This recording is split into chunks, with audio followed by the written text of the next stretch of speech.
Өлкөдө 4 зергердин 3-өсү көмүскөдө иштейт. Башкача айтканда, бул тармактын 70-80% мыйзамсыз жүрүп жатат. Расмий маалымат боюнча жылына болгону 72 килограмм алтын жана 40 килограммдан ашык күмүш зер буюмдары жасалат экен. Чынында болсо бул көрсөткүч 1 тоннадан кем эмес. Легалдуу иштөөнү зергерлер агымга каршы сүзгөндөй деп ырасташат. Атаандаштыкка жөндөмдүү тармак жүгүртүүнүн 2% кысымында калды. Эми ставканы мурдагыдан 8 эсеге азайтуу менен 0,25%га чейин төмөндөтүү каралууда. Бул учурдагы кырдаалды өзгөртүүгө багытталган. Сазга батып, уже чөгүп бараткан убакта азыркы мамилетиндай колун сунуп аткан сыңар бардыгын кубандырып атат. Азыр 0,25% деп Кудай буйруса, бул чындыгында ушул ишке ашып кете турган болсо, жаштарыбыз өтө таланттуу, бул менен биз өтө өнүгүп, дүйнөлүк деңгээлде чыгабыз деген ишеним бар. Кылымдар бою колдон колго өтүп келген чеберчилик жоголуу алдында турат, бирок кесипке ишенгендер да бар. Аны сактап калуу үчүн алар чеберлерди өстүрүп, тармакты жандандырууга даяр. Өндүрүштү көбөйтүү үчүн чийкизат жетиштүү дешет зергерлер. Вот зергерчилик бул ата бабалардан келаткан эме кол өнөрчүлүк.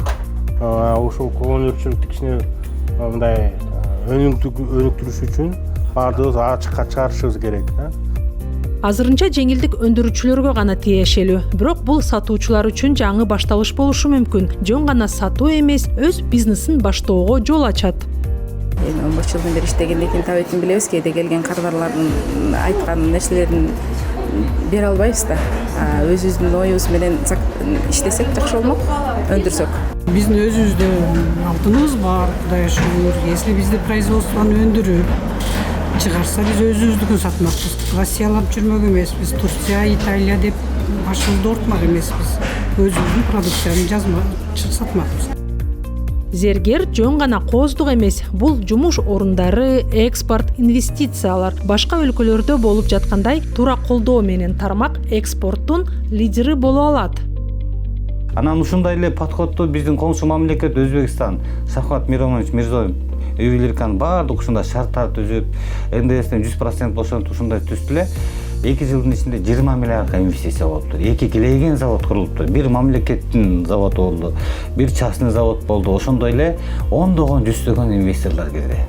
Анан бизге дагы эгерде 0,25 ставканы койсо, бизге дагы сөзсүз түрдө инвестиция болот. Ушу бизнес деген эмнени жакшы көрөт? Бул тынчтыкты, эркиндикти, жеңилдик берип атат. Бул боштук азырынча толо элек. Чынында бул алтын кен. Ким биринчи кирүүгө батынса, олуттуу артыкчылыкка ээ болот. Себеби суроо талап бар, шарттар көрсөтүлөт. Болгону ишти баштоо калды. Ошо менен бирге башкалар менен маалымат бөлүшүүнү унутпаңыз. Мүмкүн болушунча көп чеберлер азыр жаратуу кооз гана эмес, пайдалуу экенин билсин.